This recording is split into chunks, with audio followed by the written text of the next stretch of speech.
રમતા રમતા આવડી જાય। અહીંયા અવયવનું એક ડેફિનેશન આપી છે, બરાબર, કે સંખ્યાના ભાજકને તે સંખ્યાના અવયવ કહે છે।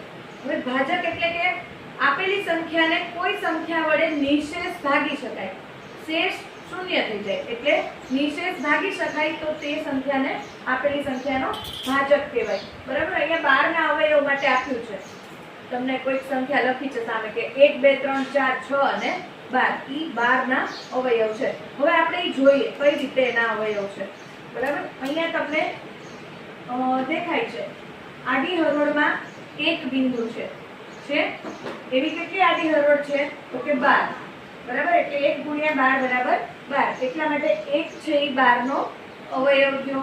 એની પછી 2 2 લીધા આડી હરોળમાં તો 6 થઈ એવી, બરાબર, તો 2 ગુણ્યા 6 બરાબર 12, તો 2 અવયવ છે 12 નો, બરાબર। એની પછી 3 3 ની લાઈન બનાવી, બરાબર, તો એવી 4 થઈ, 3 ગુણ્યા 4 બરાબર 12, તો 3 છે 12 નો અવયવ।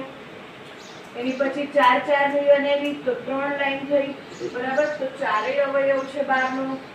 એની પછી 5 ની બનાવીએ તો શેષ વધે એટલે 5 થી નથી ભાગી શકાતું। એની પછી 6 લીધું તો એમાં શેષ વધતી નથી એટલે કે નિશેષ ભાગી શકાય છે, તો 6 6 ની 2 લાઈન બની, તો 6 અવયવ છે 12 નો। અને 12 સંખ્યા પોતે એક જ આડી હરોળમાં 12 ટપકા કર્યા છે એટલે 12 ગુણ્યા 1 બરાબર 12।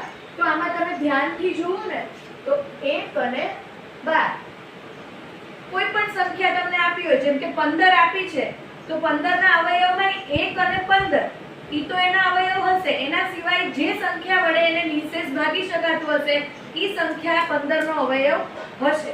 એટલે શું થયું તો કે જે પણ કોઈ સંખ્યા આપી છે, બરાબર, એની અંદર 1 અને ઈ સંખ્યા પોતે ઈ દરેક સંખ્યા માટે એના અવયવ હશે જ।